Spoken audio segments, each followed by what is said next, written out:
Hey guys, this is Mike Cook with MC Sound.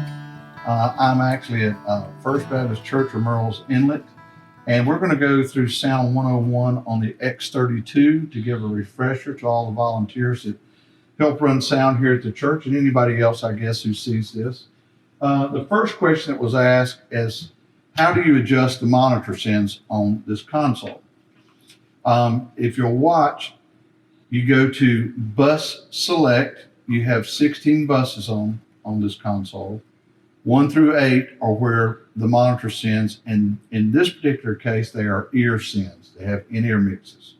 What you do to select what you need to go to those sends is you select bus 1, which is labeled Tim, and if Tim wants to hear more of Tim's vocal, you come over to these faders, run the faders up and down like this, and adjust it to Tim's level.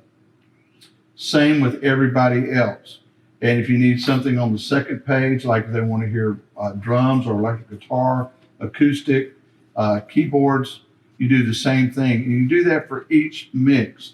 But just make sure that you select the mix, then hit Sends on Fader, because that sends it only to that mix. It does not adjust the house in any way. It does not affect anybody else's monitors except bus 1, which in this case is Tim's.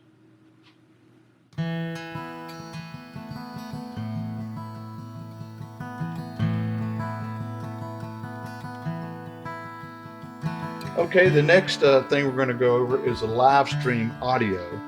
And in this case, we just had a discussion about this. And the best thing to do, since at this particular point in time, there is no congregation in the building, we're going to mute the front of house speakers so there's no audio except for the ears that people listen to. And what that allows you to do is if you mix through headphones, your mix is going to be more accurate. It works the same way as it always has. You have your main out is fed through a matrix to the 2 matrix outs, which are labeled live stream. There's also a switcher here, which is being copied over and fed from this too. So this allows you to turn the gain on the mains up to the level you need to get a nice fat sound over your live stream feed. And it also allows you to hear more articulate with headphones. Your mix is going to be a lot more accurate by using headphones and listening to the house and trying to mix that. So it'll mimic your iPad. It'll mimic probably your phone with earphones in it, with in-ears in it. It'll mimic a TV set if somebody happens to have their stuff hooked up to that, or a stereo system at home. It's just going to sound better and it's going to be more accurate.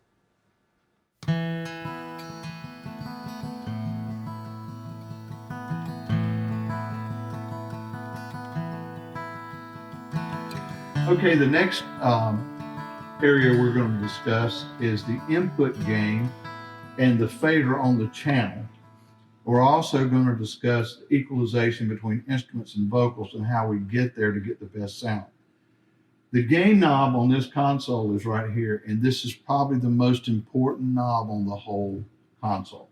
The reason for that is if the gain is too high and you're overdriving the channel, which you can see here with the clip indicator on the LED rail, then there will be distortion. And unless you turn the gain back, no matter turning the volume up or down on the fader will not fix that. It's the gain that needs to fix that problem. The first thing you need to do, let me see if I can find a channel. Let's go to channel 7 because it's muted and there's nothing on it. If you go to channel 7 and you select channel 7 and you see the gain is here, take the gain. Let's say you've got a new instrument. So a guy's coming in, he's plugging in a new acoustic guitar. The best thing you can do is turn the gain all the way counterclockwise. Look at channel 7, and as that person is playing the guitar, once you've got it plugged into that channel, you raise the gain till you see the meter hit around -12, which is good signal to noise ratio. All right, that means you've got a good substantial input. Now, everything else on that channel should be controlled by the fader. You can even have the fader down when you're doing that. In fact, I suggest that, leave the fader off. Watch that. Once you get the gain set, then you can raise the fader up to the level that you need. Now, if we get into equalization, if it's a vocal EQ, you have a low cut filter on this particular channel, and it's at about 90 cycles. On this particular, if it's a vocal channel, this is probably good to run it up to about 140, because most people, including bass singers, can't sing below that, and it takes away a lot of noise, rumble, pop, a lot of different frequencies that don't need to come out of the microphone and come through the PA system. And so that'll band pass that, which means when it gets to 140 hertz, it rolls it off gently. All right. Normally on a vocal, if you start with it flat, sorry about that. If you start with it, we start with the channel flat, the EQ flat on the channel. You come here. A good rule of thumb is if you look at the EQ now that I've adjusted 140 as your starting point, if you go to, for a vocal, if you go to low mid and go to approximately 250 cycles, and you do a small cut, a little dip, and you leave the Q pretty much straight up and down like it is, that's a good rule of thumb to start with. That'll clean up some of the low end that you get out of the microphone and some of the muddiness in the sound system.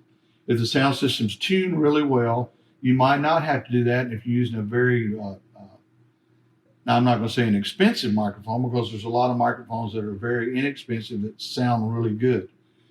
The other thing you need to worry about is if you have what we call hurting frequency, something that is like piercing, go to your high mid, and normally around 2.5 to 3K. If you look on the screen again, once I adjust it, I've adjusted it to the frequency, and you do this, that normally will take away those frequencies, which are also frequencies that tend to feed back quicker than most other frequencies. Okay, we're going to jump to instrument EQ. If you have an instrument EQ, you need to determine what kind of instrument it is. If it's a keyboard, for instance, you go back to the high pass filter, which on this console says low cut, but it's actually a high pass filter. You would probably run the keyboard back to around 55 cycles, because it is a full frequency instrument. And I would leave this particular instrument flat. I would go ahead and flatten the EQ out, because the instrument is normally flat coming out of the keyboard. If you need to make it brighter or darker, you can add stuff in the low mid to high mid range, but I don't suggest that just being a keyboard. If you have another instrument like a bass guitar, you would probably leave the filter, bring it down a little bit further than that to around 40 cycles, because a bass guitar emits bass frequencies. So you want your PA system to be able to reproduce those. If you have that up too high, it's not going to. This is basically the taste. When you get into EQ of certain instruments, it's subjective. My suggestion there is to get behind the console, let the person play, select your different frequencies, and actually listen to it to determine what you think sounds best in the room. Because what I think sounds best and what you think sounds best are two different things. And one of the biggest comments we get is sound is an opinion, and believe me, everybody has one.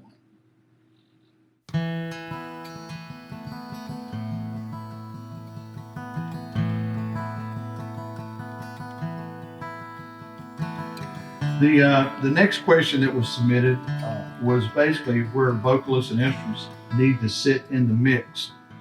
And what I want you to understand is, even if you're new to this, these faders move for a reason. And I'm going to move them because we can recall them, or on a page that we can do that with.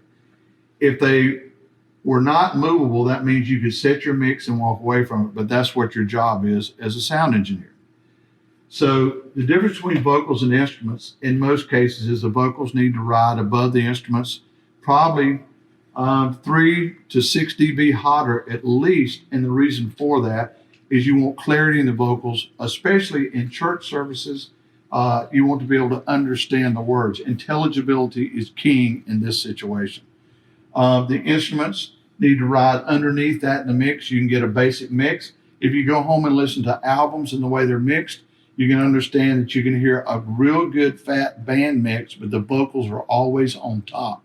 You want to make sure that is the case, especially in a church worship scenario, just because The words are what the people need to hear. They need to understand. It's diction and intelligibility. Um, this is to taste. I mean, you have to listen to music enough to understand. And most of the time, some of the best engineers I've ever heard are frustrated musicians. They can play enough, but they have great ears. And if you develop ears, you develop the hearing for this, you can adjust your mix and you can get a good quality mix that way. An addendum to the last little blurb that I did on the console regarding vocals and instrument mixing. If you have somebody that's playing lead, if there's a keyboard part that comes up, that's a lead part. There's an acoustic guitar part or a guitar part that comes up, that's a lead part. Don't be afraid to push them out. But when you finish that, pull them back down into the mix so the vocals can again be on top. So that's another part of being doing your job as a sound engineer. You need to listen to what you're doing and try to mimic the recording the best you can.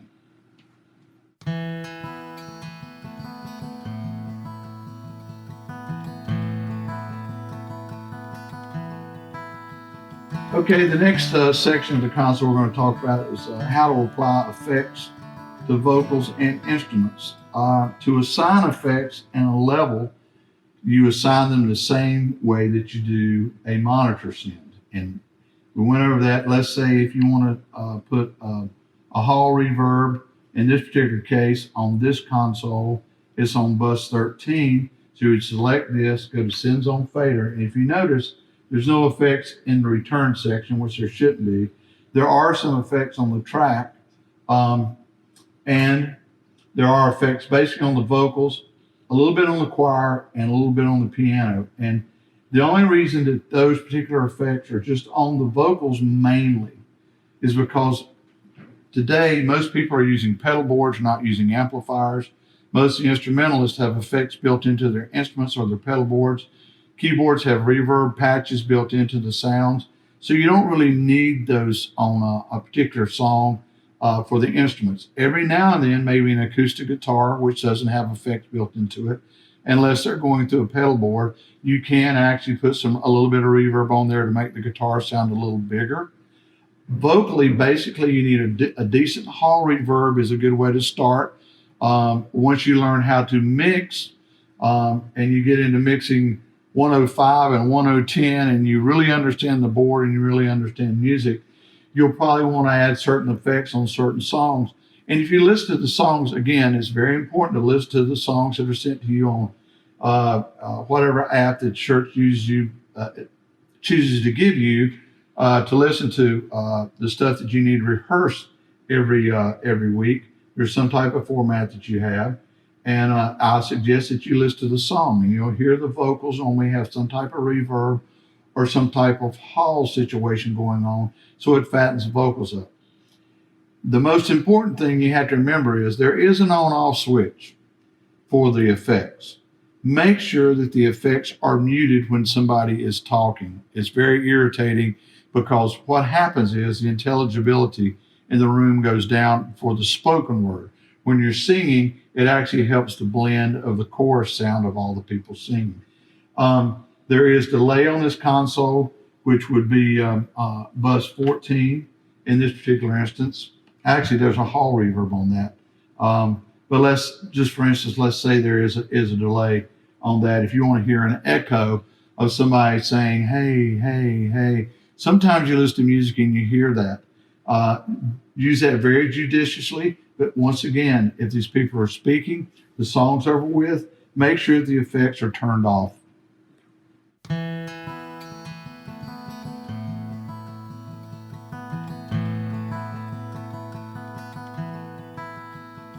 The next thing we're going to talk about is decibel rating in the room, or what you should run a comfortable service at. With today's contemporary music and services and stuff with drums and keyboards, electric guitars and such, probably a comfortable rating would be between 91 and 93 decibels on average. Every now and then you're going to get some peaks higher, and obviously when the pastor's speaking or somebody doing the spoken word, it's going to be lower, and that's probably going to be in the high 70s, maybe the low 80s, and every now and then if the pastor really gets excited about something, it could jump up to 90, 95.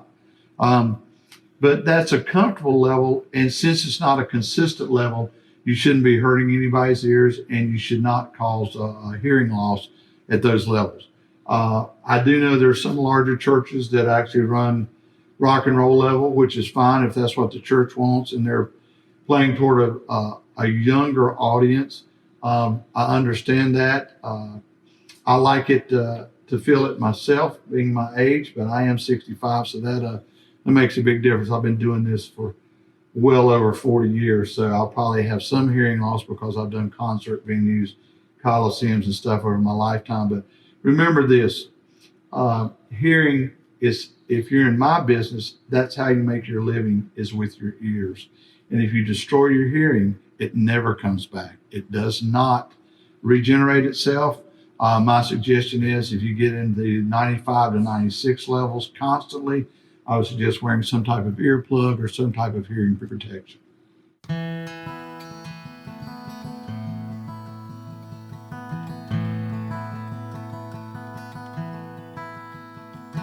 Okay, the next little area we're going to talk about is the channel mute. And this console does have mute groups, which are here. I'm not sure if they're assigned for this particular church, but if you look on each individual channel, you have a mute for that particular channel, bus send, matrix send, and even DCAs.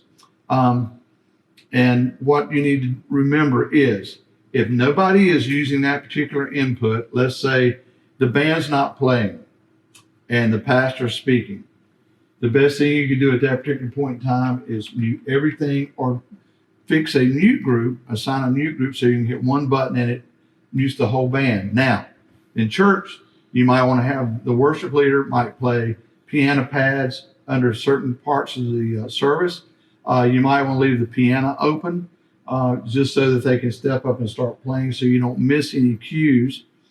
But the main reason you do this is if, let's say the guitar player has an issue, or he just simply forgets. He unplugged his guitar and there's a pop in the sound system. If you have that particular channel muted, you won't hear that. That allows people to walk away. That also allows, if you have all your vocal mics on and you start turning the pastor's mic up, there is a thing called interaction between microphones when he gets close to them. And you might start hearing overtones and some sort of feedback, and you might induce feedback in the system. So the best thing to do is only have the microphones and inputs on that are needed during that particular song or that particular part of the worship. Addendum to the mute section, I was just reminded that on the flip side of that, make sure that you pay attention, because that is your job. So if somebody steps up to speak, that the microphone is unmuted. So you do need to pay attention to what's going on the podium. The mute button works both ways. It's great for turning things off so that you don't hear them, but if it is on and somebody's trying to talk, you won't be able to hear them.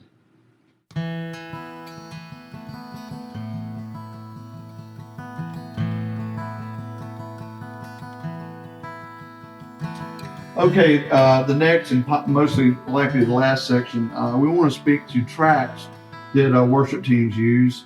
Most tracks have a click, and they have a side that has either extra vocals, extra instrumentation that plays along, that the band plays along with. That's why you have the click, so the timing is correct. The click basically is only sent to the monitors, for the in-ear monitors, so the drummer, so that everybody on the praise team can hear the timing of the song. However, the track side is sent to both locations, and you have to understand that the tracks need to be blended in with the live sound of the band and the vocals. You don't want the tracks too loud, because then it sounds artificial in the house or pre-recorded. You want to blend them in so it enhances the sound of the band without being overbearing to what the band sounds like and vocals sound like without the track.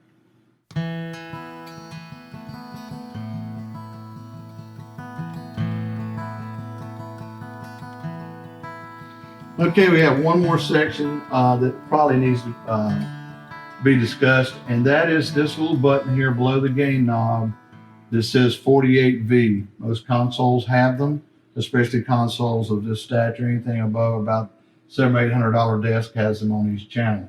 48 volts is phantom power. You might have heard of condenser microphones, which they're electric microphones, so they need a voltage that goes down the mic line in order for them to operate. If you don't have that on, those microphones will not work.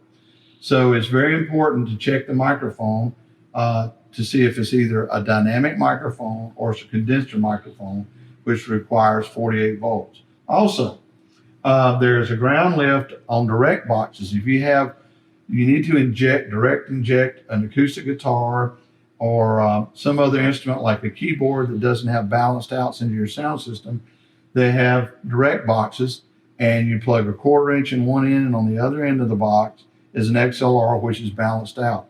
On that box, normally they have a ground lift, so if you happen to have a buzz or a hum that emanates from the particular instrument, you can normally flip the ground switch and lift it, and that buzz will go away.